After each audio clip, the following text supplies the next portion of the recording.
Mas então, estou muito feliz aí que a gente vai estar hoje conversando com uma pessoa muito especial e um assunto muito especial também. Danilo.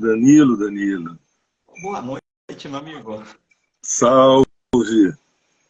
Hein? Sabe? Se- Segundo as Inaugu- orientações, um minutinho depois. inaugurando a sua participação no Instagram, isso é muito bom, Né? isso é muito bom. Eu sempre tive uma antipatia com o Instagram, sabe? E eu nunca quis mexer com o Instagram, cara, não tem ideia. Mas é bom, é bom. Ter antipatia com o Instagram é bom, ainda mais quando você agora está no próprio Instagram, é um paradoxo muito legal. Escuta, está tudo bem contigo, tudo tranquilo? Sim, tá tudo tranquilo, Sérgio. Que bom. É uma semana finalmente com algum sol aqui em Curitiba, depois de, eu acho que tá umas 3 semanas chovendo aqui, cara. É impressionante. Eu gosto de frio, sabe? Mas Curitiba é outro departamento, né? É um outro patamar, Curitiba. Eu Escuta, prefiro frio. primeiro eu quero registrar aqui a minha satisfação, a minha felicidade de ter você aqui com a gente na Terra de Rudá. Espero que a nossa conversa tenha uma repercussão. Acho que o assunto que a gente vai tratar hoje é um assunto inesgotável. A gente pode fazer Sim. 200 lives, 300 lives. É sempre um assunto, ao mesmo tempo, apaixonante, palpitante e polêmico, né? Às vezes deixa a pessoa com a cabeça virada, isso é muito bom. Aham. E para mim, particularmente, eu me sinto muito feliz de estar te recebendo aqui. Então, Obrigado. que bom. Eu também estou contente. Aqui a gente fazia algum tempo já que eu não fazia nenhuma live aí. Então, rolou aqui, vamos aqui, né? E nós estamos fazendo uma live num tempo que a live está em declínio, né? Parece que a pandemia está saindo de cena e está levando as lives juntos com ela também, entendeu? Mas, tudo bem. O que importa não é a live, o que importa é a gente poder compartilhar alguma experiência, algum conhecimento para quem estiver disponível a ouvir. Uhum. Vamos começar? Vamos. Eu acho que tem algumas coisas, né, Sérgio, Ah, que elas vêm e elas não vão mais embora, né? Esse negócio das atividades online e as é, lives, acho que isso aí não vai mais embora, cara, né? O mundo descobriu aqui uma facilidade de acesso e de comunicação muito grande, né?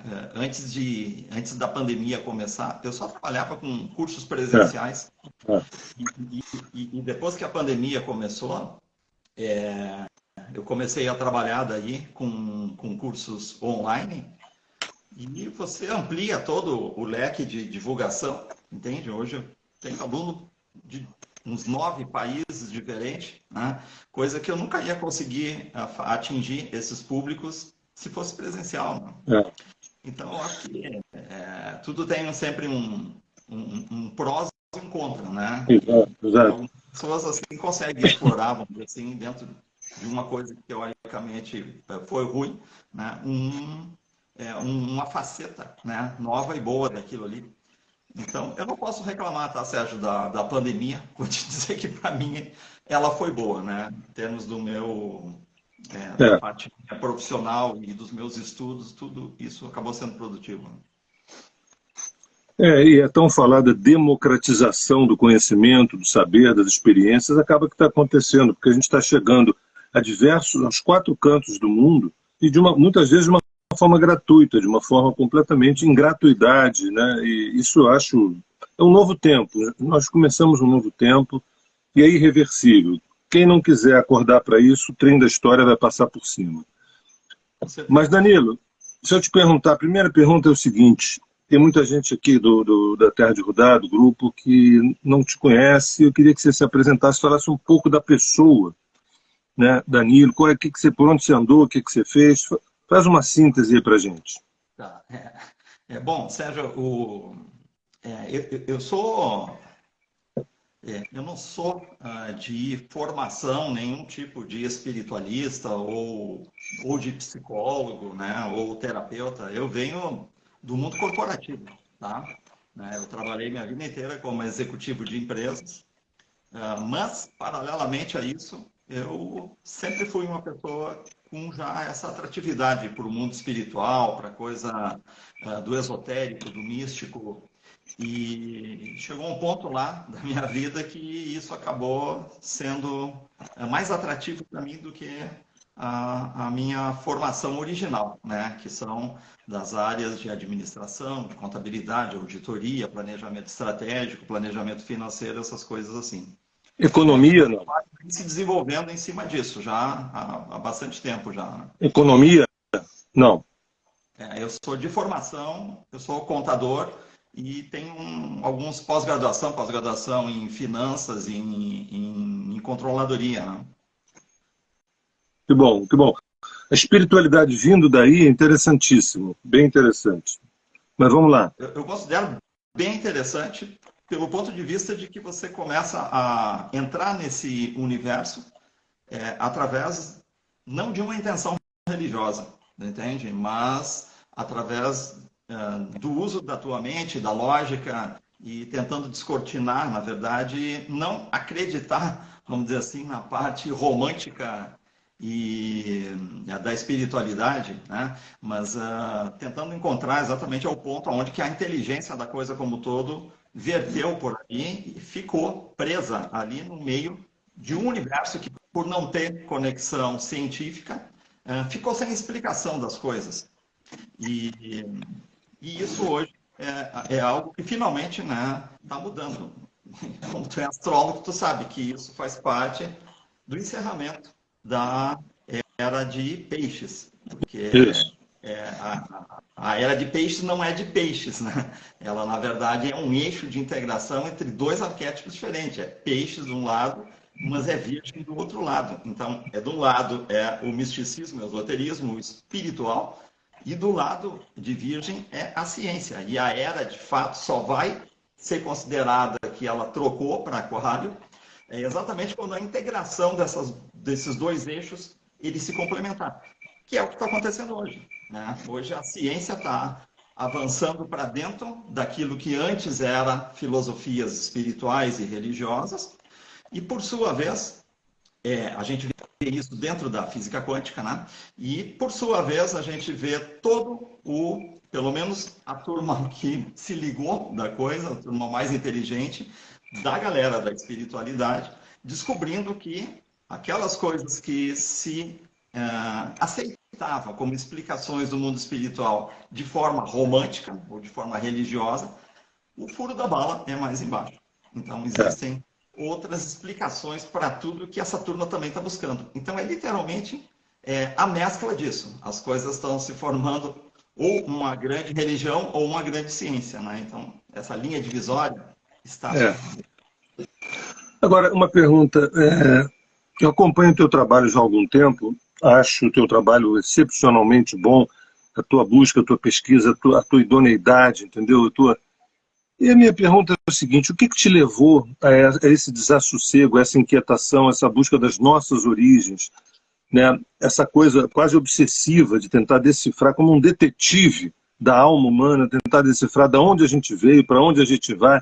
Você é escorpião, né, de signo? O que eu ia te dar como resposta, né? Eu ia te dizer assim, a resposta está nos meus arquétipos. Eu tenho metade do meu mapa em escorpião e tenho a casa 3 do meu mapa, né? E por outro lado, eu tenho o meu Urano em Virgem lá na casa 1, né? Então, vamos dizer assim que em termos de código, eu já estou trazendo alguns códigos, né? O meu Netuno está do lado do meu Mercúrio e que está do lado do meu Sol. Então, de certa forma, essa antena psíquica, né, nossa, que é o Netuno, né, como ele está numa casa de raciocínio lógico, né, casa 3, falando um pouquinho aqui de astrologia, e desculpa quem não surfa neste meio, né?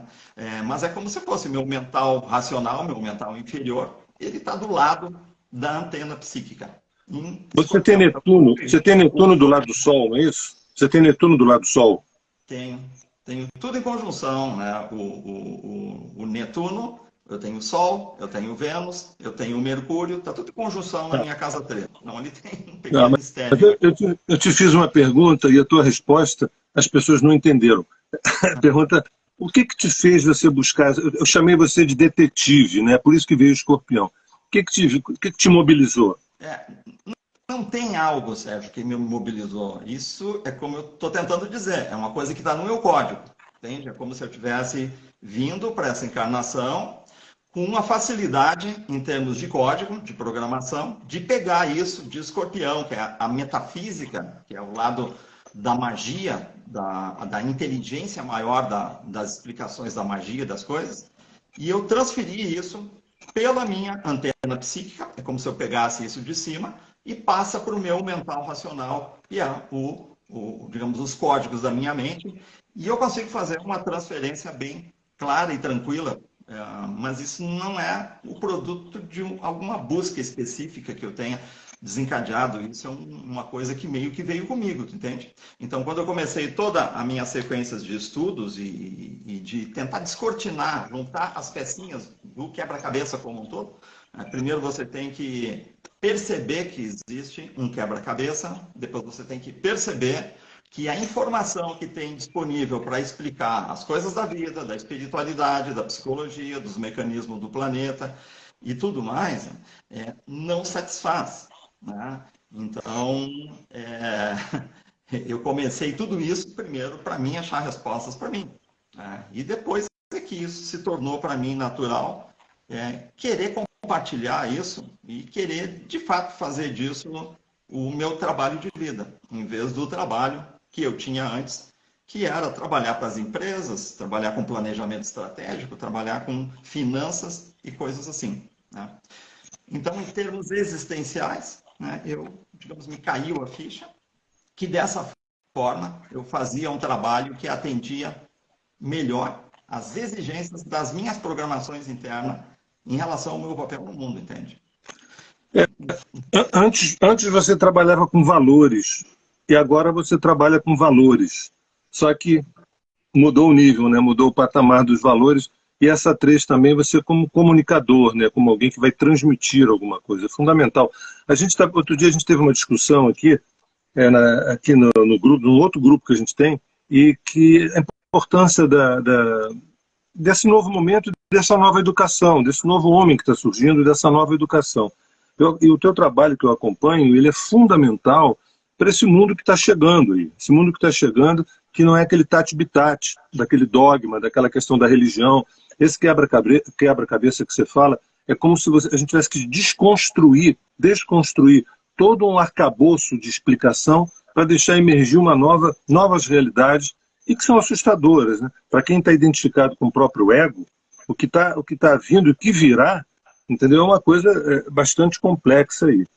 Eu te perguntar, qual é a importância, na tua opinião, da ciência na espiritualidade? Porque você tocou nesses 2 pontos, ciência e espiritualidade, a ideia de um casamento entre elas, de uma união, de uma parceria entre elas. Como é que você vê isso? Eu vejo que, na verdade, essas 2 coisas, elas são as mesmas coisas, entende, Sérgio? Uma só, né? É uma coisa só, né? O que aconteceu é que talvez as informações tenham chegado para nós, é que tudo isso é bastante complexo, né?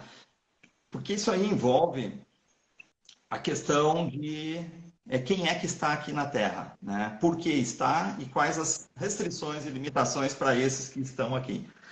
E essa história, é claro que ela começa fora da Terra, entende? Então, tudo isso tem a ver com aquilo que contaram para Kardec, referente aos exílios planetários que vieram para cá e tudo mais, né? Então, a própria história, vamos dizer assim, oculta do planeta, a história esotérica do planeta como um todo, ela já mostra que a turma que encarnou aqui no nosso planeta, ela não veio com essa, vamos dizer assim, com essa liberação, né, da tecnologia e do conhecimento que estava por trás, né, da história desses seres que vieram para cá e da história do planeta como um todo. Né? E mesmo que tivesse vindo também, né, você percebe que a própria história que a própria humanidade viveu aqui no planeta, ela já esqueceu uma boa parte disso também. Né? Toda a parte que aconteceu aqui na Terra, antes do dilúvio, e a história que envolveu os Anunnakis aqui no planeta e tudo mais, isso tudo ficou esquecido, né? E a gente está falando de uma coisa que, em termos de linha de tempo, se nós considerarmos a história da humanidade aqui, não é tão longe assim. Estamos falando de 15 mil anos, algo assim. E isso já foi esquecido, né? A gente não sabia nem mais que o Império Acádio, por exemplo, Isso é um projeto, né? existia. Mas foi Isso é um... descobrir agora. As pessoas disseram, mas como que existiu um império desse tamanho e ninguém mais sabia que isso existiu? Aí descobriu lá, nos anos 40, entendeu? Mas isso é um projeto, né? Esse projeto de amnésia, de esquecimento. A gente tem as tabuinhas sumérias de argila contando muita coisa ali, e é como se fosse aquilo mitologia, aquela história, sabe? E Anunnaki passa a ser uma lenda, uma mitologia, uma coisa... Isso é um projeto mesmo, né? Do autoesquecimento, né? Pois é, Sérgio, mas acontece que, se tu for a fundo nesse assunto, já que a gente falou em Anunnakis, se tu for a fundo nesse assunto, você não consegue admitir que a própria arqueologia não vá atrás disso. Porque você vai pegar as tabuletas da antiga Suméria e elas têm uma idade em torno de 4, 5, mas na verdade é muito mais, ela é logo depois do dilúvio. Então essas tabuletas têm perto de 13 mil anos, mais ou menos. E ali você encontra, por exemplo, as descrições de todos os planetas do Sistema Solar. Isso. Você vai encontrar as descrições, inclusive que Netuno era verde esmeralda. E a gente só descobriu isso em 1975. Aí você encontra ali informações dizendo que existia uma base dos Anunnakis em Marte. E conta toda a história, inclusive, daquele rosto que está lá na superfície de Marte. De Marte. Fala sobre a história das pirâmides, fala por que tem aquele dentro da pirâmide, para quem conhece um pouquinho da estrutura lá, da engenharia e toda dela, né?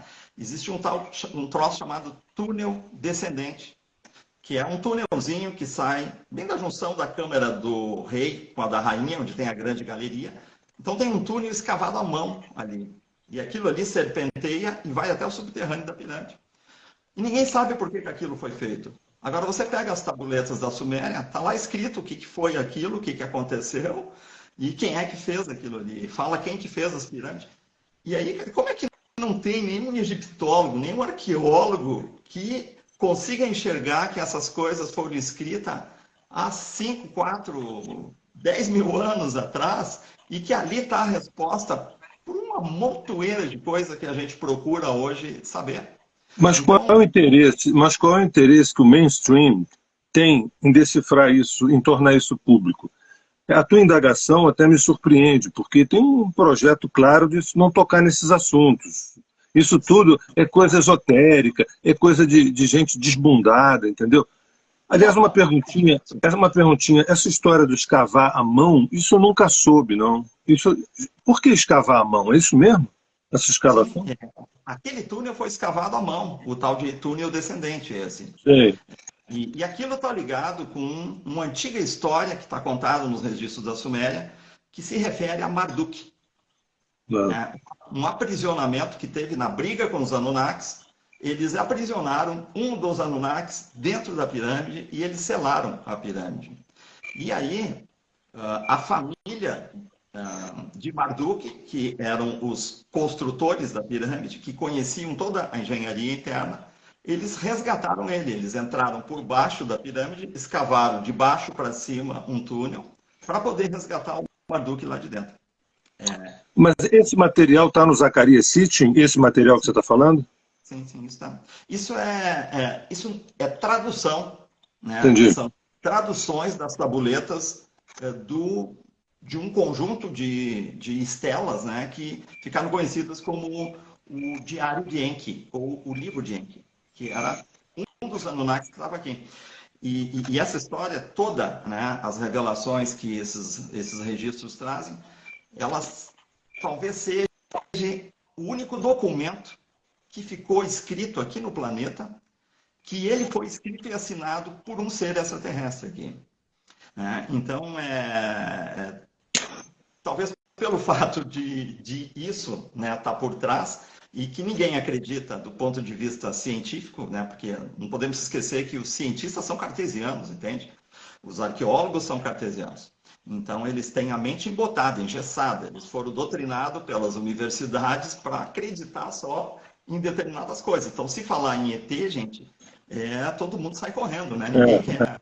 Mas, mas, Danilo, deixa eu te perguntar. O David Parceriza, ele fala que o livro de Enki é uma ficção, é uma invenção. Ele fala que é uma invenção 100% da imaginação do Zacarias. Eu já ouvi que é meio realidade, meio verdade, meio ficção. O que você acha do livro de Enki em relação a isso? Eu acho totalmente ele real, entende? Para o David Parceriza, por exemplo, dizer que é uma ficção, a gente teria que perguntar para ele primeiro se ele pegou esses documentos originais e fez a tradução. É óbvio que ele não fez. Ele está replicando coisas que uma determinada facção não aceita. Né? Existe uma facção dessas pessoas ligadas à espiritualidade que eles não aceitam que as traduções que o Dr. Zecharia fez estariam corretas. E ele tem uma raiva muito grande do Zacarias. Ele tem uma raiva muito. Ele fala como se o Zacarias estivesse a serviço de uma ordem, entendeu? Alguma coisa assim. O material do Zacarias que eu tive. Uma coisa, ó. Quando o Zacarias começou a escrever sobre os Anunnakis em 1974. Logo depois disso, o pessoal da NASA começou a ler isso aí, as agências americanas. E aí, um pouco depois que veio essa história que existia Nibiru, que existia os Anunnakis, você vai ver que a NASA já começou a enviar sondas e satélites para o espaço para tentarem detectar alguma coisa. Né? E as notícias que nós temos daquela época, de 1980 mais ou menos, é que as sondas que foram lá para fora detectaram um corpo do tamanho de Júpiter na periferia do nosso sistema solar.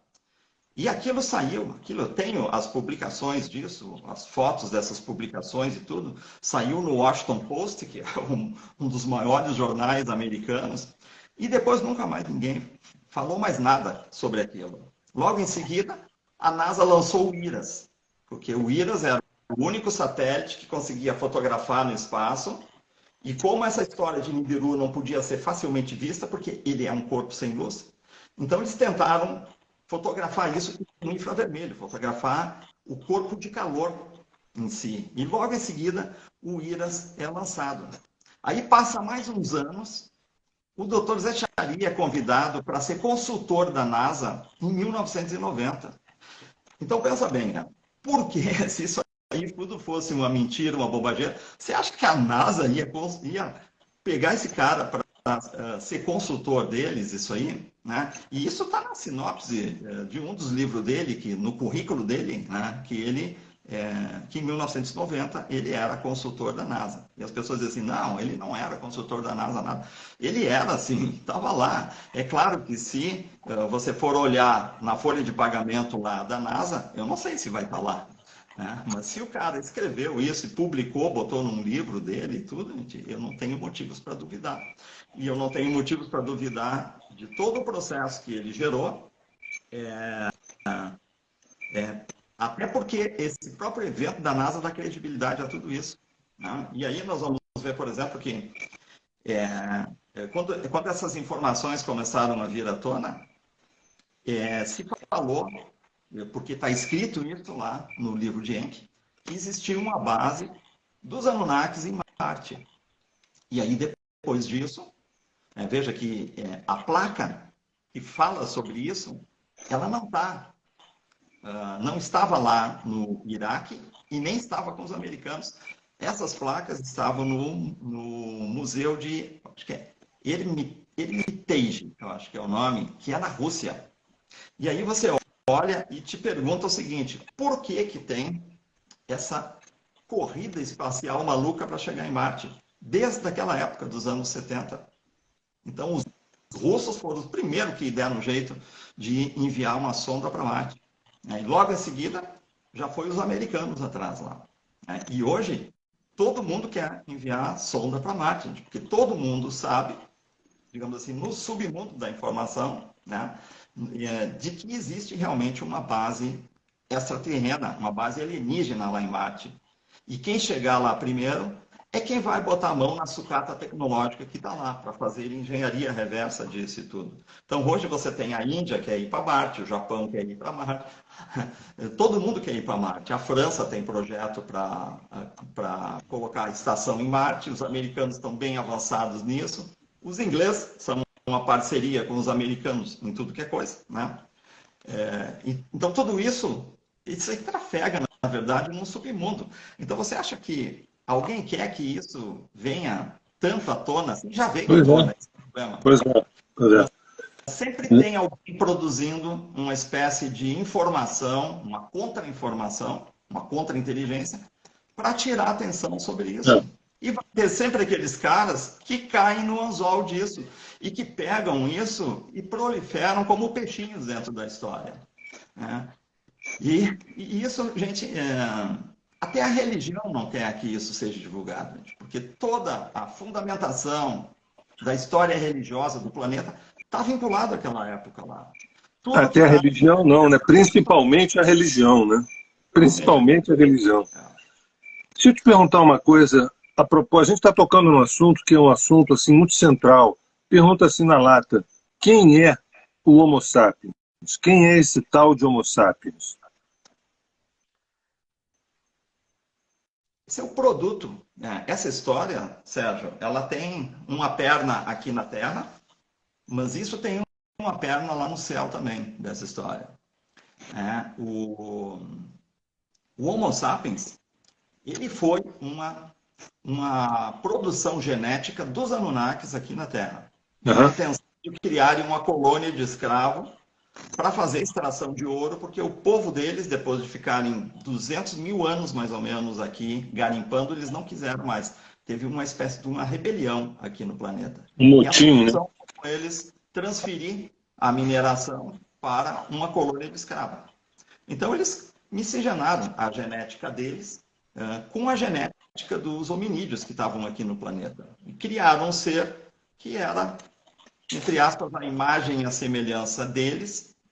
Isso está narrado lá no Gênesis, no capítulo 1 do Gênesis. Só que essa história, ela tem uma espécie de contrapartida, porque tudo é matricial, né? Você, para entender a história do que acontece na Terra, tem que entender o que está acontecendo fora do holograma, aqui. Nisso que se chama, entre aspas, espiritualidade. Porque não tem essa história de espiritualidade. O que tem são os controladores do holograma. E esses caras tinham um pepino na mão. Eles tinham os tais dos exílios, que tinham sido decorrentes de um estudo social que aconteceu na Via Láctea, em função de diversos eventos aí. Tu vê que isso é um rosário, tá, Sérgio? Tu pega uma coisa e tu vai puxando uma continha, vai puxando a outra. As guerras de um lado e a rebelião de Lúcifer do outro, não é isso? São eventos que aconteceram, não são da nossa realidade esses eventos, tá? São de fora do holograma. Né? E quando esses eventos eclodiram lá fora do nosso holograma, houve um grande expurgo social.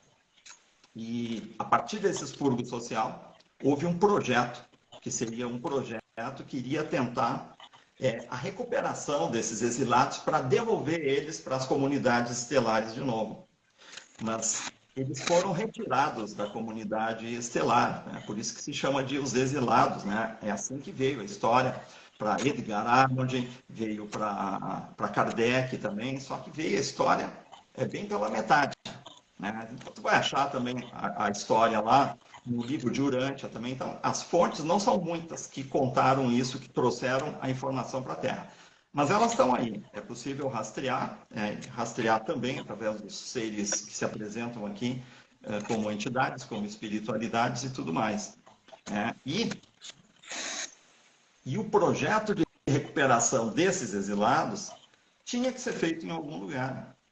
Então a Terra foi o lugar onde foi depositado essas pessoas através daí de uma metodologia, tá? Uma metodologia pedagógica que envolvia, digamos assim, um processo de aprendizado que é bastante complexo, tá? Ele envolve o que a gente chama de cidades orbitais, como isso que foi falado para Chico Xavier, no nosso lar, onde funciona uma etapa deste projeto, que seria a etapa educativa disso. E depois uma segunda etapa, que seria as encarnações em um planeta, que foi escolhido a Terra. E para fazer essas encarnações aqui, é onde a etapa pedagógica, que não é a de aprender mais, a de estudo, ela é a etapa onde os seres vão ser literalmente testados e ficam no livre-arbítrio, para desenvolverem e fazerem o que quiserem, né? E o projeto todo implica em que, quando você está no livre-arbítrio e você não sabe mais, você não tem mais a memória do que aconteceu, e você não sabe, você acha que não tem ninguém te olhando, você, então, manifestaria aquilo que a psicologia chama de inconsciente, as sombras, né? E de acordo com o nível de sombra, a bagunça que tu faz nesse ambiente é observado do lado de lá, para eles saberem se você realmente chegou num ponto em que, quando você acha que tu é livre, você é harmônico ou você é desarmônico, né? E isso aí tem uma complexidade muito grande, porque tem uma série de leis e de regras envolvendo isso, tem esse negócio de lei do karma por trás e tudo mais. Então, é um processo pedagógico acontecendo em diversas camadas dimensionais, né? Então, você vai ver, por exemplo, menção sobre essa história do holograma, que é a simulação onde o teste ético é feito.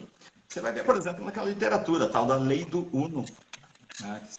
Se você conhece, se não conhece, vale a pena ler pelo menos o capítulo 1, que é uma literatura psicografada de extraterrestres, que eles dizem, né? Eles dizem assim, vocês vivem num holograma, e a gente usa isso como uma forma de criar aprendizado, uma forma de evoluir. O problema é que vocês não evoluem aí, porque primeiro vocês nem sabem que estão no holograma, então vocês não conseguem tirar proveito disso.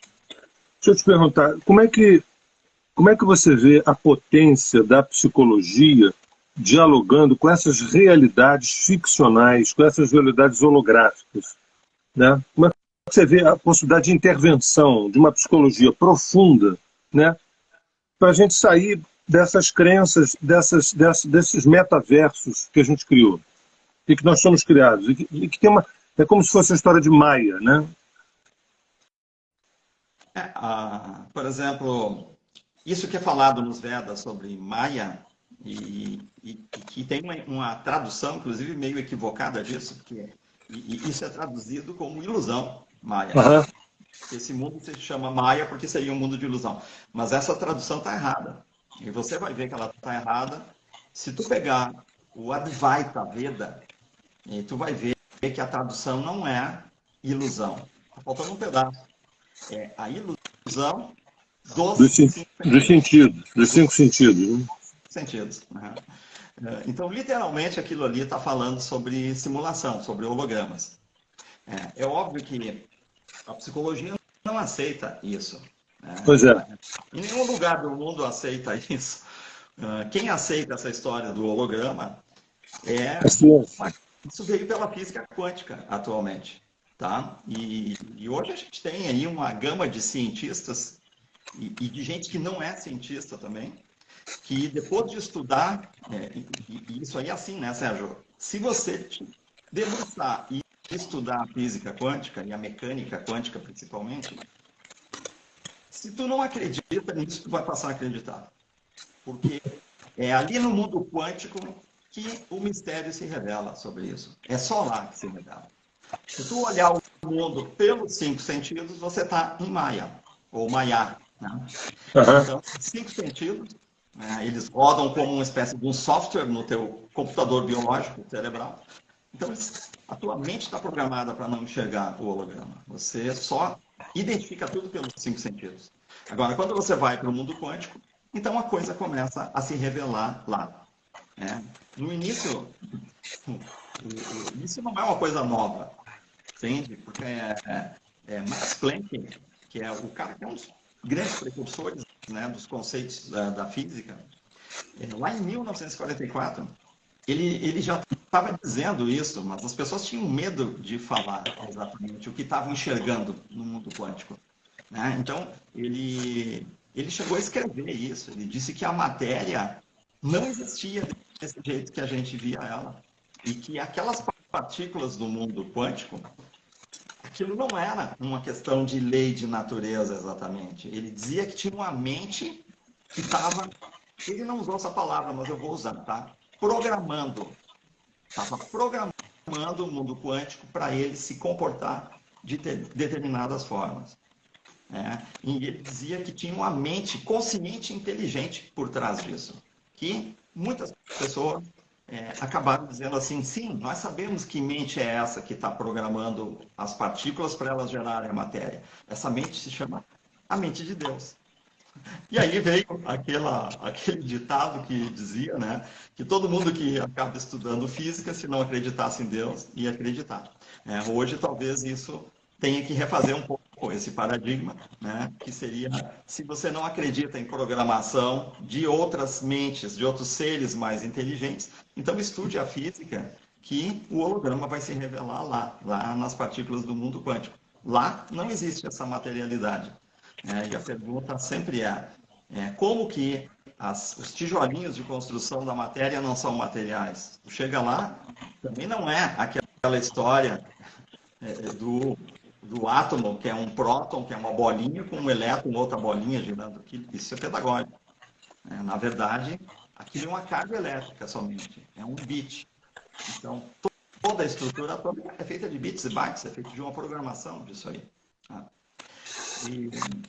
E isso é um mistério, né? Porque a gente não sabe ainda, do ponto de vista científico, do ponto de vista espiritual, nós temos as explicações, né?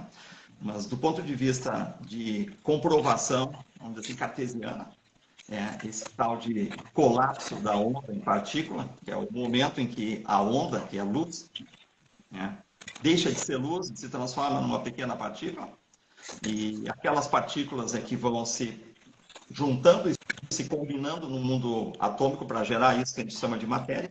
Então, essa coisa que forma a matéria não é material, não é sólida, é carga elétrica, é bits e bytes de informação. Então, como é que pode a coisa maior que isso está formando ser matéria também, né? Então, são questionamentos, né, Sérgio, que quando você começa a estudar isso, começam a aparecer. Se eu te pergunto, eu vou insistir na pergunta. Quando a gente, por exemplo, tem uma religião, as religiões que tem uma estatura apequenada, todo um comprometimento, né? todo um projeto de nos proteger de Deus, na verdade, ao invés de nos fazer uma ponte para esse estado de união, esse estado de pertencimento, as religiões parecem que têm um discurso, mas a prática é a prática da cisão, é a prática da divisão. A palavra religare tem a ver com religar, mas quando você vai fundo, você vai percebendo que ali o projeto é de cisão. Deus está fora, né? Essa coisa toda. Do outro lado, você tem uma psicologia que também se recusa a essa realidade que a física quântica está revelando. Então, é como se a gente tivesse ferramentas impotentes para as novas realidades que estão aparecendo por aí, né? Então, a minha pergunta é reincidente para você. Como é que você vê, quais as ferramentas que você acha interessantes para preparar essa nova psique, esse novo homem que está surgindo a partir... Porque é irreversível esse processo que você fala, essas descobertas da física quântica, elas não são modas. Se essa vai passar, depois vem outra moda. Não. Quando a gente percebe que nós somos muito mais vacuidade, quando a gente percebe que nós somos muito mais vacuidade do que propriamente carga concreta, quando a gente olha para os universos e vê que tem muito mais espaço vazio, talvez seja isso que eu falo, mas um Buda, né, um estado desperto, um estado de vacuidade, de vazio pleno, de um nada fértil, vamos dizer assim. Quais as ferramentas, porque você, no teu trabalho, você enfatiza muito o tema importantíssimo, encarnacional, que é se preparar para sair daqui, em outras palavras, um processo de ascensão, né? Tem a ver com autoconhecimento, etc, etc. Qual é o conjunto de ferramentas que você vê que poderiam ajudar esse exilado que se deixou escravizar, que se deixou perder a memória e que não se interessa pela própria origem, esse exilado que não se interessa pela própria origem, entendeu? Como provocar nele uma fricção que ele possa... Peraí, como é que você vê isso? Quer dizer, eu sei que é um trabalho de formiga, é um trabalho a longo prazo, mas como é que você vê isso? Eu vejo assim, ó, Sérgio. Eu vou te dizer o seguinte, ó. Você é pessimista? Não. Eu tento assim, ó. Eu tento ser neutro, tá? Tipo assim, ó. Eu tento ver as coisas como eu percebo que elas são. Tentando não criar, não inventar nada, nem a meu favor, nem contra aquilo que eu acho. Eu tento interpretar com base, digamos assim, nas pecinhas do quebra-cabeça que eu consegui juntar, interpretar a realidade do jeito que ela está se mostrando ser. Não exatamente o que eu estou achando que é. Eu olho e digo, como que isso está se mostrando que é? Então, eu vou te dizer assim, ó, essa questão dos exílios, dos exilados, os exilados que não querem ver, esses que não querem ver vão ficar aqui, tá? Vão continuar aqui. E não tem como, não tem isso de que a gente tenha que ter preocupação em fazer quem não quer ver ou não vê, enxergar isso. Eu, pelo menos, não tenho a mínima preocupação disso, porque eu sei o seguinte, cara, que existe uma, vamos dizer assim, uma coisa que o Trigueirinho falava. O Trigueirinho dizia que a questão da ascensão, de sair da Terra, sair da roda de Sansara, ele dizia que isso não era um sorteio. Ele chamava dos auto-escolhidos. Ou seja, o que ele quer dizer com auto-escolhido? Ele quer dizer o seguinte, que não tem sorteio, é tu que te escolhe, né? Colocar na condição de sair daqui. O que tem lá do outro lado, que a gente sabe que tem, é um não é uma processo. escolha intelectual, né? E não é uma escolha intelectual. O buraco é mais embaixo, né? Ela é intelectual também, né? Mas não, Tudo é inteligência. não só intelectual, não dá conta, né? Só do Tá? intelectual. Porque tudo é mente, né? E mente é processo de raciocínio, de lógica, essa palavra, tipo, a crença em si, isso é uma coisa que meio que saiu, né, do meu contexto educacional. Eu acho assim, né, que tudo tem uma explicação, né, Sérgio? Talvez a gente não saiba a explicação para algumas coisas, mas no momento em que o universo está sendo administrado por seres de altíssima inteligência, então tudo tem uma construção que tem explicação. Às vezes as pessoas dizem, não, mas isso não tem explicação. Bom, é porque ou não sabe ou não quer falar, se sabe. Então, explicação tem. Depende de o quanto que a gente consegue chegar nelas. Então, o processo todo, ele é intelectual, ele é racional. Na minha opinião, não tem nada que fuja a isso. Cuidado aí, Danilo. Cuidado, porque quando a gente fala de racionalidade, de intelectualidade, a gente está falando de uma faixa. E o processo cognitivo amplo, ele tem milhões de faixas. Tem a intuição que não tem nada... Quando você traz uma verdade irreversível, que vem da intuição, às vezes o intelecto diz não, tá? Não pode, não é racional isso. Isso é um paradoxo, né? Depende de como é que tu enxerga isso, tá, Sérgio? Por causa que o processo que é chamado de intuição, o que está por trás disso é algo extremamente tecnológico, científico e racional. Entende? Porque essa intuição não está vindo de nenhum lugar. Ela está vindo de algum lugar. O problema é que se a gente não souber onde que isso está vindo, eu vou dizer que isso é cognitivo, que isso é inconsciente, que isso não tem explicação. Só que tem. Entende? Nós não somos só essa mente que está aqui. Sim. A gente chama de mente racional, ou lá na astrologia a gente chama de Mercúrio. Existe um outro pedaço, entende? Do processo que rege a nossa estada aqui, que a gente chama de mental superior lá no esoterismo, que é uma segunda mente, que essa mente, lá na astrologia, lá é Urano, mas essa mente é que é a dona de todas as encarnações. Então, veja bem, ó, que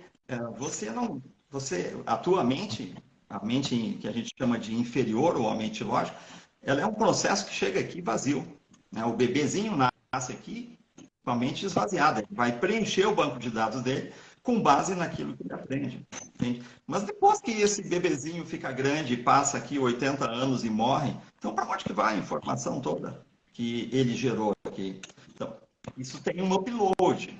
Isso é levado para a tal da mente superior, que eles chamam. É o dono de todas as encarnações. Então, quando você diz que tu tem uma intuição, essa intuição, se nós formos falar em termos de tecnologia, é um download feito do tal do mental superior, que é a segunda camada, podemos chamar assim, da tua mente, que é como se fosse um HD, que está armazenando todo o aprendizado e o processo de todas as tuas encarnações. Então, de acordo com a tua capacidade de conversar ou não com essa mente, né, você pode fazer um download. E aí você não sabe de onde que veio aquilo. Então, a gente diz que aquilo é irracional, que é cognitivo, que não é lógico. Mas é. A gente, nesse ponto aqui, tem uma visão discordante. A minha experiência de 41 anos de clínica me mostrou que nenhuma criança nasce zerada. Eu aprendi isso na prática. Quando você vê o mapa de uma criança com 1 segundo de vida, ali já está todo um cardápio de trabalhos, de forças de trabalho.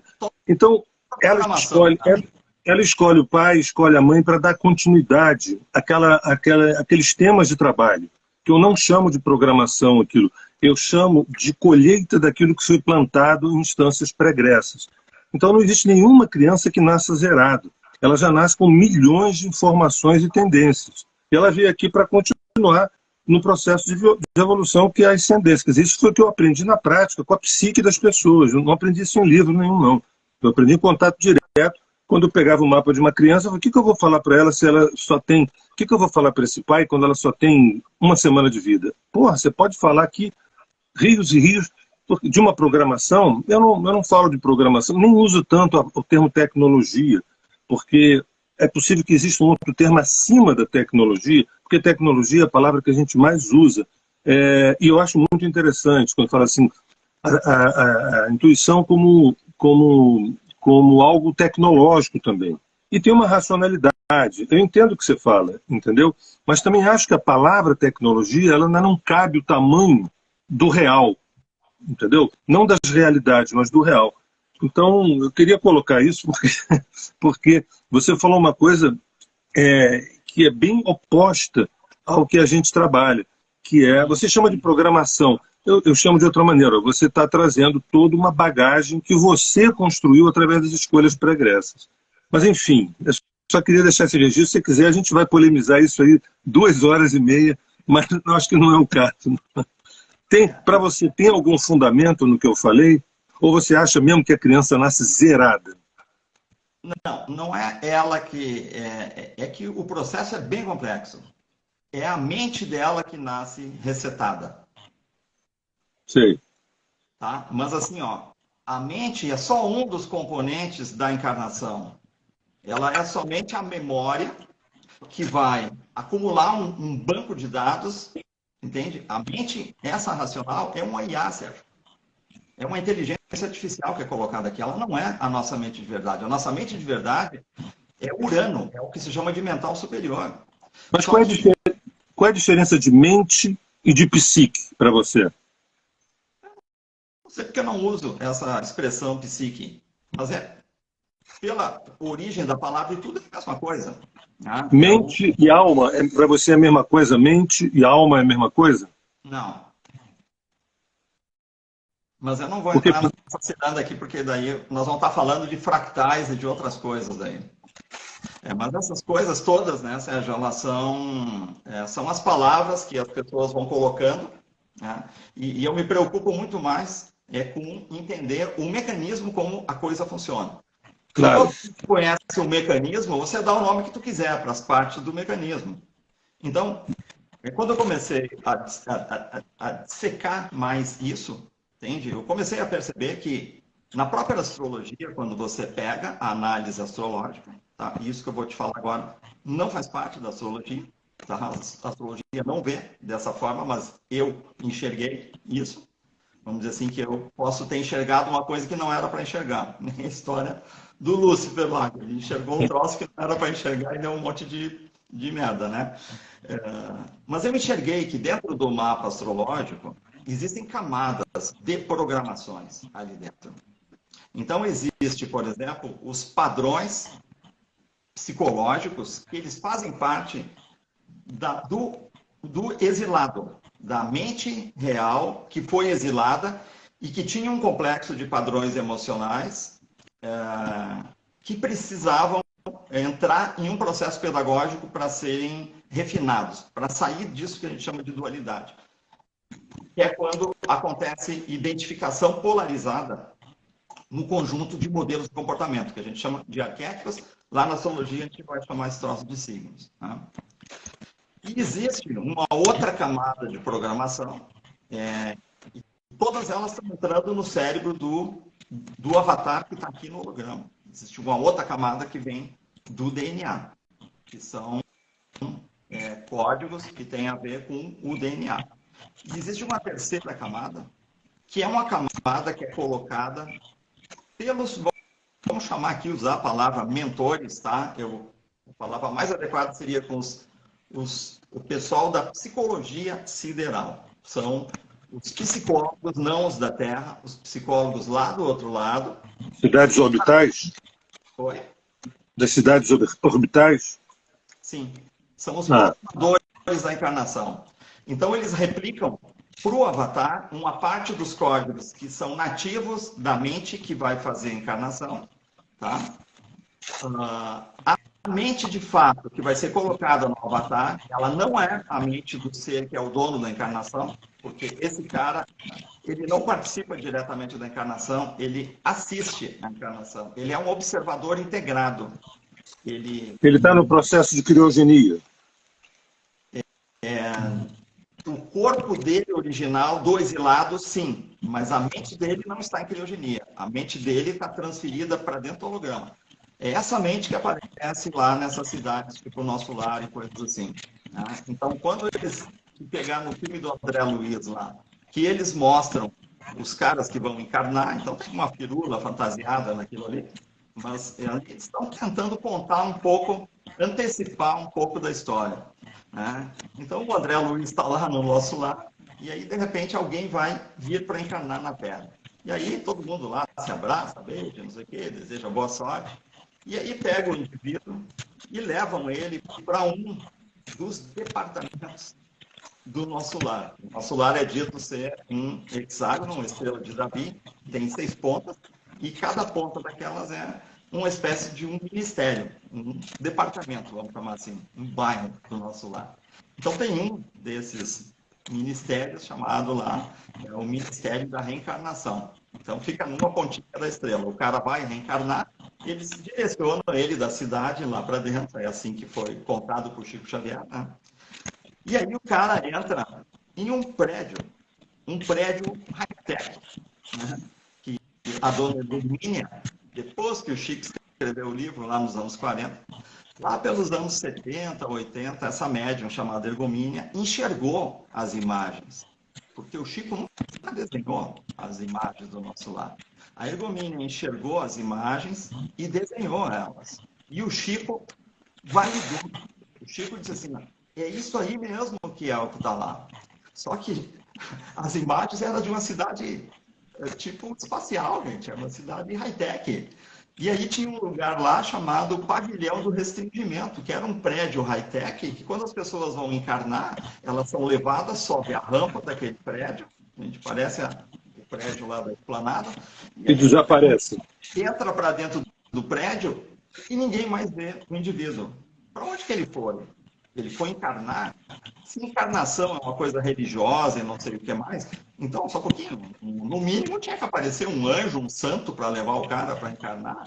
Ou então uma nave. Não, o cara entra num edifício, cara, fecha a porta, ninguém pode entrar lá dentro. E o que tem lá dentro? Lá dentro estão as máquinas que vão transferir a mente do rapaz para dentro do holograma chamado Terra. Mas essa fofoca é uma fofoca que não pode vir para cá, porque, de certa forma, ela pode prejudicar a metodologia que é usada. A metodologia é o seguinte, Sérgio, lá na Cidade Orbital você tem aula, estudo espiritual sobre ética, sobre espiritualidade, sobre controle de emoções, enfim, sobre leis, né? Psicologias, processos de cura também, né? Processos de cura, psicoterapeutas, né? Isso, Acolhimento de tudo feridas. É. equilibrar os códigos da pessoa, equilibrar os arquétipos em si, porque toda a desconfiguração comportamental, ela vem dos equilíbrios dos arquétipos. Né? A astrologia mostra isso. A astrologia mostra que os teus calcanhares de Aquiles são planetas, que são programas. Cada planeta, você tem um Marte. Marte não tem nada a ver com esse Marte do céu. Marte é a mesma coisa que tu pegar naquele circuito autorregulador chamado Yin e Yang. Você pega o Yang, né? E tu pega Vênus, você atribui ao Yin. Né? Veja que na rodinha do Yin e Yang, aquele sistema é autorregulado. Se você separar aquilo ali, tu entrou em dualidade. Os arquétipos não vão mais se conversar, eles entram em polarização. Né? E é isso que o nosso mapa mostra. Ele mostra como que os teus programas, então tu tem um programa que direciona todas as 12 propriedades de masculino, ou seja, o jeito que tu usa a força, o jeito que tu usa a sexualidade, o jeito que tu busca a individualidade, o jeito que tu luta pelas coisas. Se quiser chamar isso de no xamanismo guerreiro interior, tu chama. Agora, se tu for para a psicologia lá, você vai chamar de ânimos. Agora, tu vai para a astrologia, a gente chama de Marte. É tudo a mesma coisa. Aí tu quer ver qual é o Yin, que é a contraparte que é autoequilibrante daquilo ali. Né? Então, aquilo ali lá no xamanismo se chama de feminino sagrado. Na psicologia, tu chama de ânima. Na astrologia, tu chama de Vênus. Todas essas coisas são as mesmas coisas. Entende? Então, quando tu falou como que os conceitos atuais precisam ser percebidos para que o processo cartesiano da ciência, né, e o processo fanático e inocente, romântico da espiritualidade seja, então, iluminado, né? É isso, é perceber aonde que essas coisas todas se costuram e se encontram no meio de tudo isso. Eu quero te perguntar duas coisas. Uma é a questão do processo de ascensão, como é que você vê isso? Mas antes eu queria te falar o seguinte, eu sempre vejo pessoas assim, que eu gosto muito, que eu curto muito, que eu estudo com essas pessoas, que eu frequento, e essas pessoas elas têm uma fala muito radical, dizendo que isso aqui é uma merda, a gente tem que sair daqui o mais rápido possível, pular fora desse troço, dessa coisa toda. E o que passa, e são pessoas espiritualizadas, são pessoas que têm uma busca de ascensão, essa coisa toda.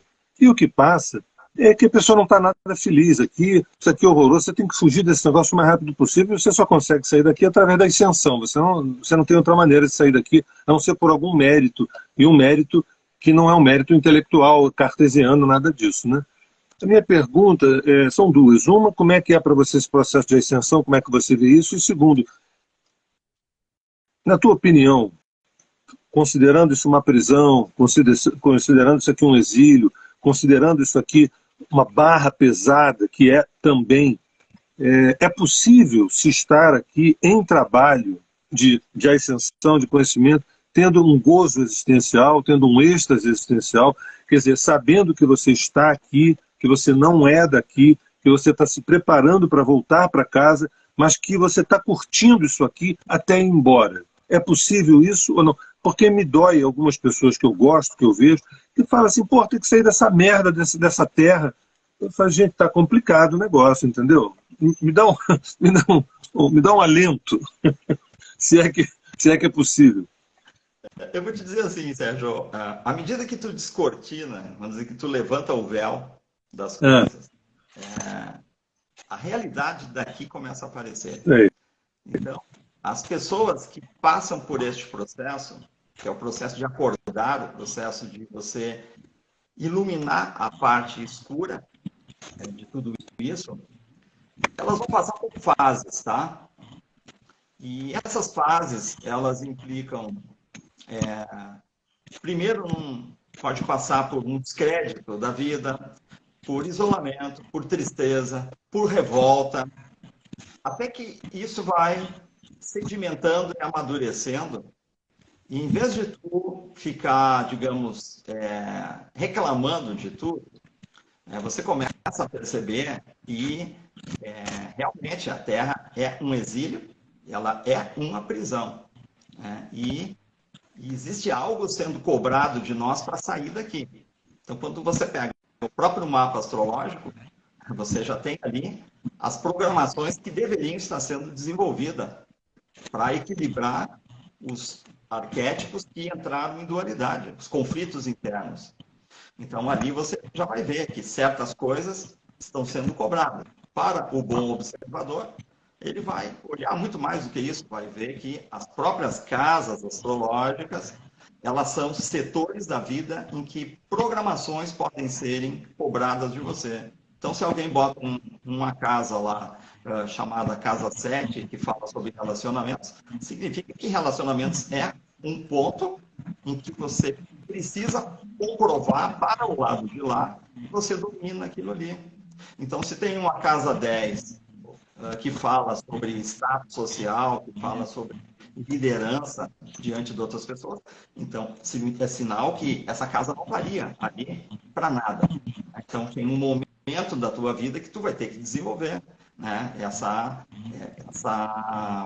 representatividade no mundo, né, dentro do processo da autoridade e, ao mesmo tempo, também como você como autoridade e também de aceitação do teu papel diante de outras autoridades maiores. Então, se tem uma casa 2 no mapa falando de valores materiais e morais e éticos, então significa que aquilo ali também é um lugar que você precisa desenvolver. Você precisa ter a autossustentação, você precisa que os teus valores individuais sejam harmônicos com os valores que estão lá do outro lado da casa 8 do mapa, que é os valores dos outros, né? Então, a gente vê que ali dentro tem um processo de cobrança sendo feito, né? Então, não adianta você querer sair do exílio, dizer, eu não quero ficar aqui, eu quero sair. O problema é o seguinte, será que você estudou e entende suficientemente o processo, para entender que não adianta você não querer ficar aqui, o que você tem que fazer é entender como que a Matrix funciona. Porque se tu entender como que essa máquina funciona, você fica mais fácil tu lidar com ela. Você tem que saber que tu tem coisas para fazer aqui para ser considerado apto para poder atingir isso que em espiritualidade é chamado de ascensão. E ascensão, vamos trocar essa palavra, ela é você atingir, digamos, o equilíbrio de dualidade, o equilíbrio interno, do ponto de vista mental, comportamental, emocional, sentimental, para que tu seja considerado são, ou seja, apto a ser devolvido para as comunidades estelares, para fora do exílio, de novo. Então, tem um trabalho para ser feito aqui. E se você não entrar, vamos dizer assim, no ponto que tu decifre o sistema como um todo, né? Você decifre o que é a história toda que está instalada aqui na Terra, né? E isso não consegue ser percebido sem você estudar diversas ciências. Por isso que eu falo tanto da física, porque quem não estudar a física não consegue entender a espiritualidade, não vai entender, ponto, não vai entender a espiritualidade se não estudar a física. Então, nos cursos que eu dou, a gente passa sempre por uma parte que eu chamo lá de recomendações para o mundo espiritual, recomendações para o iniciante que quer pegar tudo desde o início e levar adiante. E logo em seguida, a gente já entra em física e mecânica quântica, porque é o pré-requisito para entender tudo o resto. Sim, mas eu sei, mas a minha pergunta foi outra. Eu concordo com tudo que você falou, mas a minha pergunta, porque olha só, nós viemos de uma história de que a gente desejava algo e um resultado. E se esse resultado correspondesse, se fosse no plano afetivo, material, o que fosse, se aquele resultado fosse obtido, eu ia ficar muito feliz. Se o resultado não fosse obtido, eu ia ficar muito triste.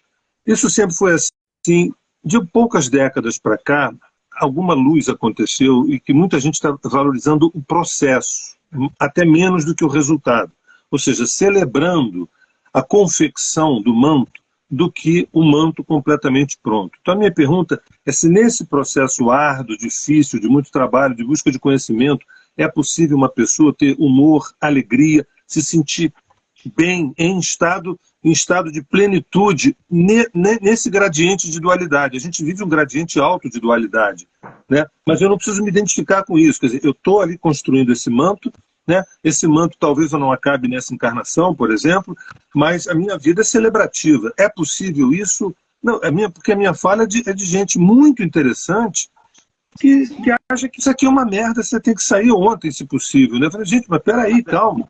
Mas é aí que eu estava falando, que isso é uma fase que acontece em todas as pessoas que começam a entrar em contato com a realidade que está do lado de lá.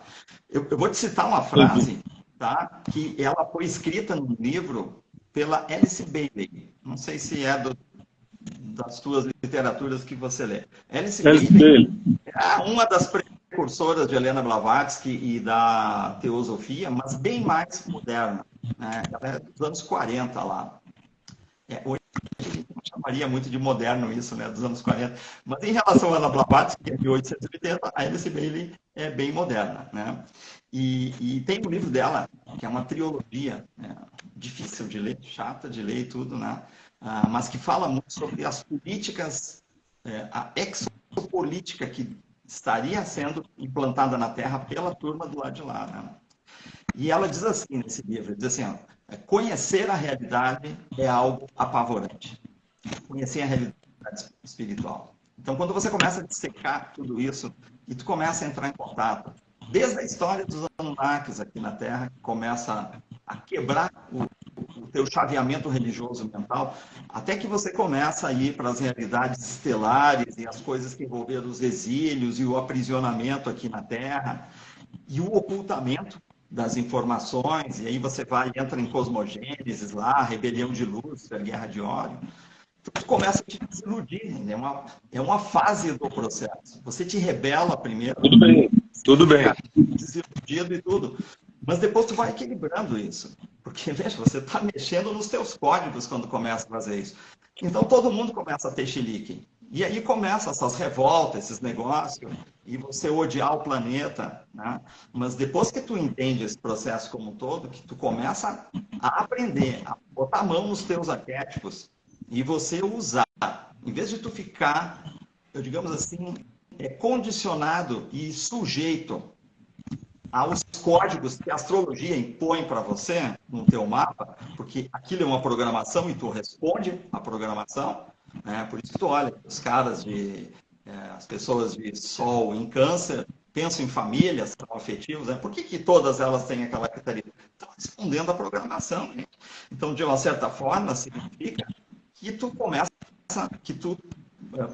isso, veja, não é sacanagem do plano espiritual.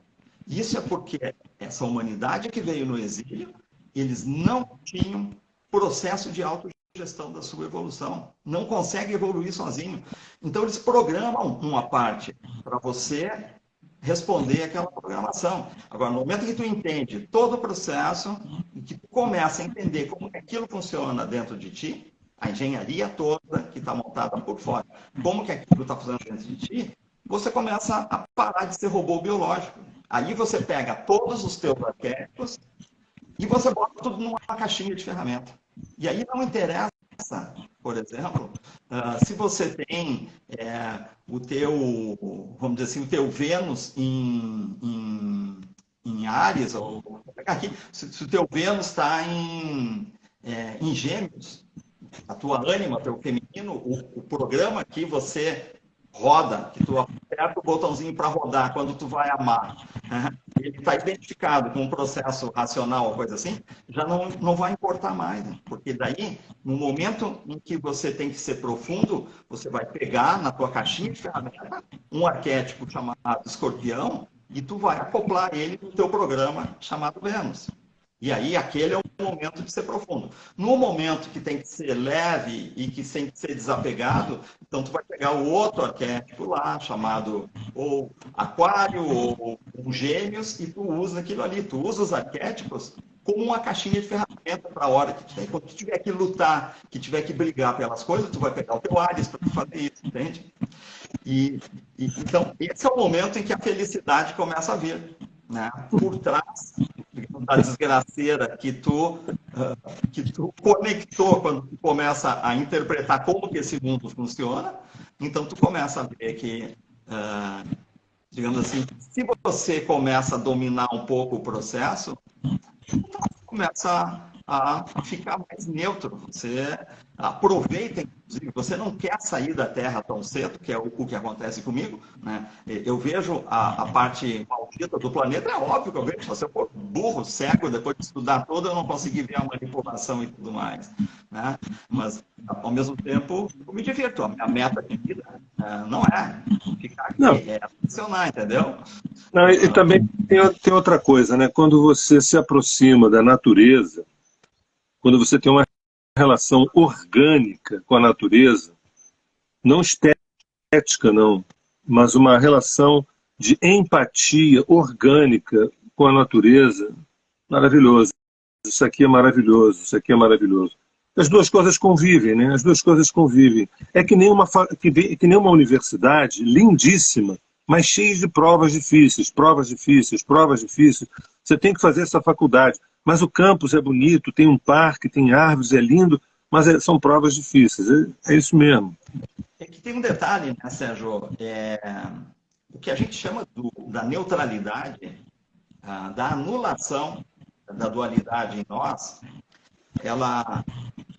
você sabe que você está em dualidade quando tu reage muito com as coisas. Uhum. Sinal que tu está identificado com determinados arquétipos, tu não consegue estabelecer um contraponto, né? Aquela história do yin e yang, né? Aquilo ali é um sistema autorregulado. Então, nunca é feminino, nem nunca é masculino. Um está sempre, quando o feminino vai tomar conta do círculo, o masculino aparece e começa a equilibrar, né? Então, todo o processo, ele mais ou menos tem que ser assim, né? Se eu ficar muito reativo, eu estou entrando em dualidade. Se eu conseguir permanecer observador e neutro, né, e eu conseguir fazer, vamos chamar assim, do limão a limonada, né, então é isso aí. Certo? É isso aí. O que acontece? Cada vida dessa é uma oportunidade de nós cumprir o que eu chamo de um protocolo de ascensão. É fazer todo esse ajuste da dualidade, e não é só cumprir o que está no nosso próprio mapa astrológico, porque a pegadinha dessa história é que o mapa não programa tudo que tu precisa resolver para você ascensionar daqui. Ele tem as programações daquilo que os programadores, ou chamados mentores, entenderam que tu daria conta nessa vida aqui. Então você vai ver que várias partes do nosso mapa não tem programação nenhuma. Uma pessoa pode não ter programação nenhuma na casa 2 do mapa. Aí tu olha, a pessoa é materialmente desestruturada. Não tem capacidade de autossustentação, ou tem problemas de ética. E tu olha na casa 2 e não tem nada programado lá. Por que isso acontece? Porque não adianta. Se for programar uma pessoa aqui para ela fazer tudo que tem que fazer para ajustar a dualidade dela numa vida, ela não consegue. Dá um chilique por causa da incapacidade de fazer isso. Então, o que eles fazem do outro lado? Eles vão fazendo em doses homeopáticas, entendeu? Então, você vai olhar o teu mapa, tem um domínio para fazer, digamos, dos arquétipos que estão lá, né? Agora, se você te limitar aquilo ali, você não ascensiona. Você tem que ir em todos os outros lugares do mapa e olhar. Eu tenho alguma coisa na minha casa 2 que fala de materialidade, autossustentação, de valores, tanto materiais como valores éticos? Não. Mas como é que é essa área da minha vida? Eu sou muito mal sucedido materialmente. Então, tu pode ter certeza que tu é candidato a uma outra encarnação que vai vir com a tua casinha 2 recheada. Então, tu tem que dar um jeito nela, nessa vida aqui agora. Se tu quiser ascensionar. Se tu te contenta com a Terra, então tu não vai fazer isso. Diz assim, não, isso aí eu vou fazer então na outra vida. E aí ferrou, vai vir para outra encarnação, eles vão apagar a tua memória. E tu vai ter que começar do zero de novo. Se der a sorte de você adquirir conhecimento que permita uma ascensão. Senão, tu fica mais 20, 30 encarnação, até que conhecimento chegue na tua mão de novo. Danilo, deixa eu te perguntar, a gente está chegando mais ou menos na reta final aqui do nosso encontro, mais uns 15, 20 minutos, pelo que eu estou entendendo aqui do relógio. Quem determina um pouco também aqui é o relógio. Por mim, a gente fica até meia-noite, que esse papo aí... deixa eu te perguntar uma coisa. Existem pessoas, assim como o próprio Chico Xavier, né? Existem pessoas que olham o Brasil como um potencial gigantesco, espiritualmente falando, né? Muitos associam até uma fatia do Brasil à antiga Atlântida também, vamos dizer. Você consegue enxergar, não no curto, não no médio, mas você consegue enxergar, digamos, o Dharma do Brasil, o propósito dessa terra aqui, uma coisa muito luminosa, assim, quando você olha para frente, adiante, não o que a gente está fazendo hoje, mas você sente que há uma diferença nessa terra aqui? Sim, eu sinto. Eu vejo assim, ó, não que eu sinta exatamente, tá? Mas observo. Pelo que eu observo, nós temos aqui um certo polo de conhecimento metafísico que ele é desenvolvido aqui no Brasil. E nesse sentido, a gente vê que talvez, veja que isso não é uma coisa que o país desenvolveu. Isso aí são as cartas marcadas que a espiritualidade vai colocando, mas nós somos, nesse sentido, privilegiados, porque tem muita gente aqui no nosso país que desenvolve conceitos e trabalhos, né, sobre espiritualidade.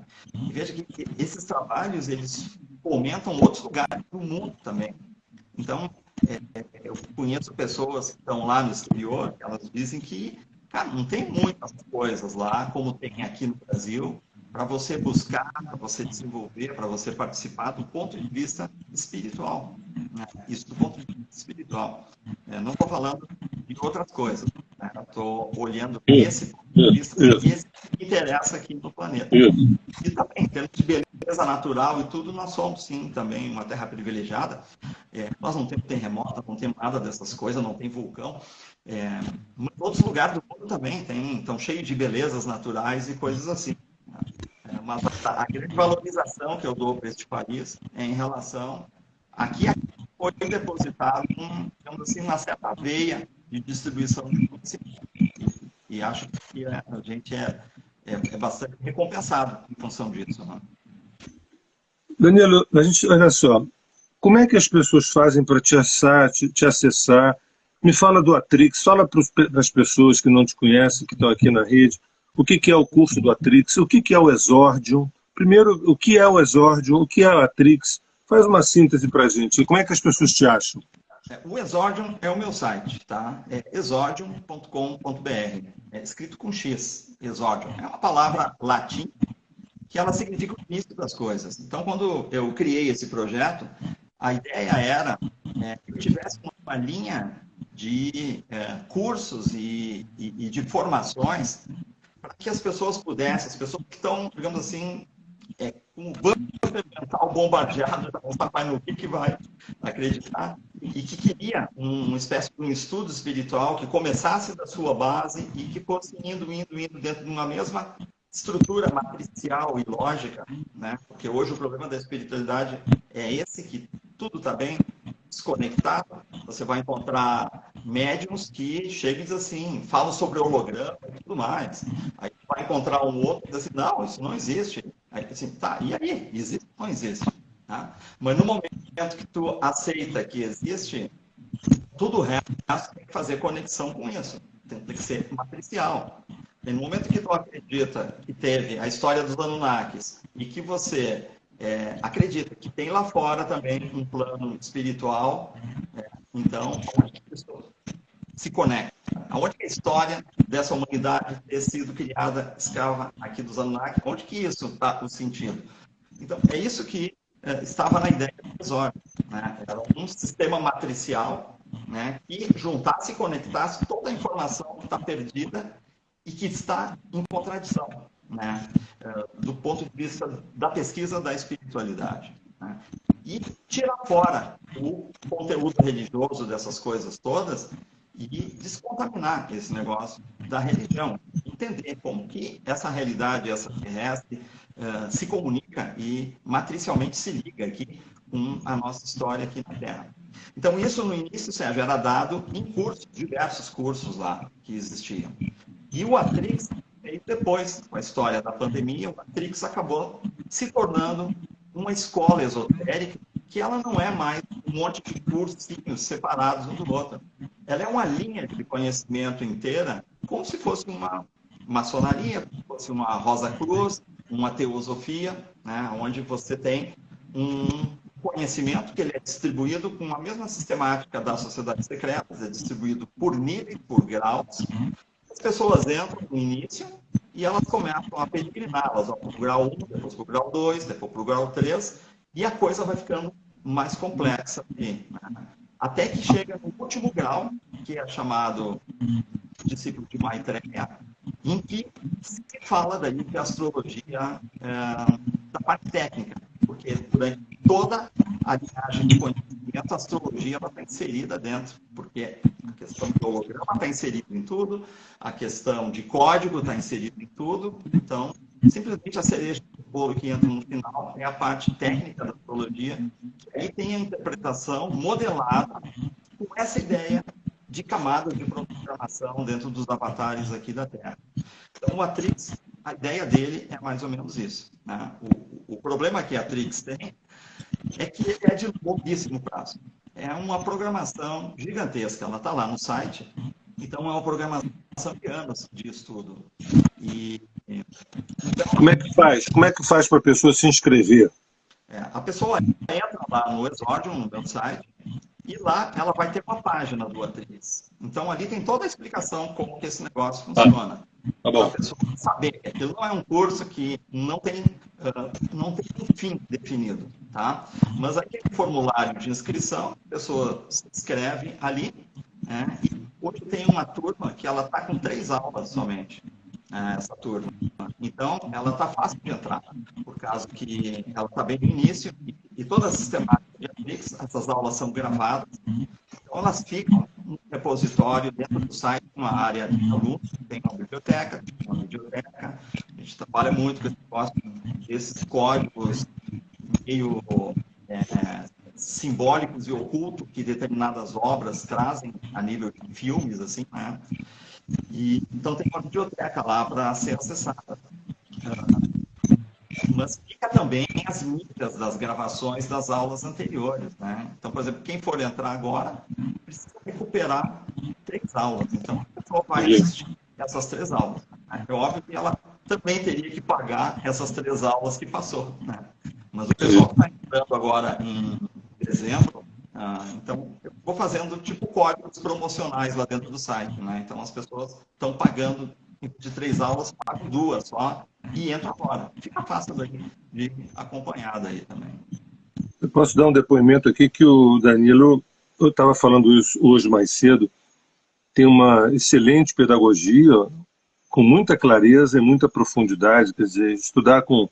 Eu assisti algumas aulas tuas e são muito ricas, tanto do ponto de vista visual, do ponto de vista do conteúdo, do ponto de vista da maneira como você expressa, vale muito a pena. Uma pessoa perguntou... porque eu sei que a gente aprende com os olhos, com os ouvidos, com o sentimento, é um conjunto, né? Então, eu quero que isso seja do jeito que eu não tive quando eu... Que as pessoas não têm que fazer a peregrinação de 30 anos que eu fiz para poder descobrir certas coisas.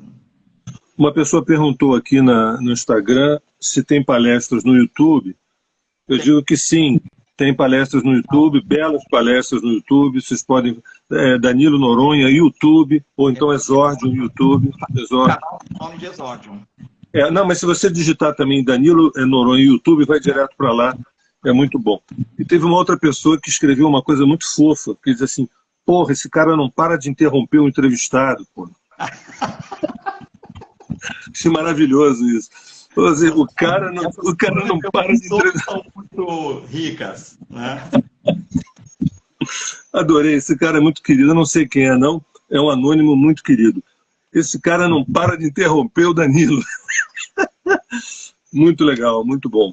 Danilo, um grande abraço, agradeço muitíssimo. Eu te agradeço. Você é uma, Muito boa. você é uma, você, já vou te dar a última palavra para você falar alguma coisa para a gente aqui antes de terminar, mas eu quero te agradecer, foi excepcional. Espero que esse seja a primeira, que tenha outras oportunidades, que possa ser no Instagram, no YouTube, onde quer que seja, porque o teu conteúdo é um conteúdo fundamental. Não importa se fulano, mas eu não sei se eu concordo, se eu acredito, se eu isso, se eu aquilo.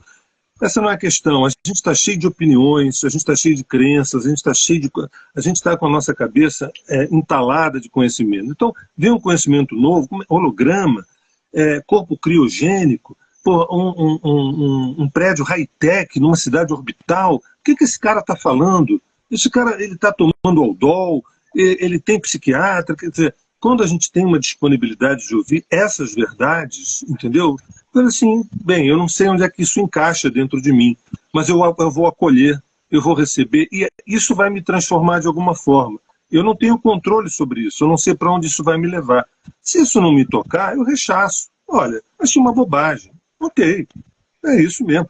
Mas não, tem alguma coisa ali que mexeu comigo. Essa história do holograma, cara, não sei. E por aí vai.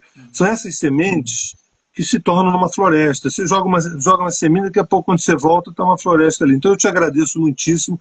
Eu sei que é um papo, que não é papo para Instagram, esse é um papo para um seminário de várias aulas, de vários encontros, de vários fins de semana e tudo mais. Talvez um dia a gente faça isso.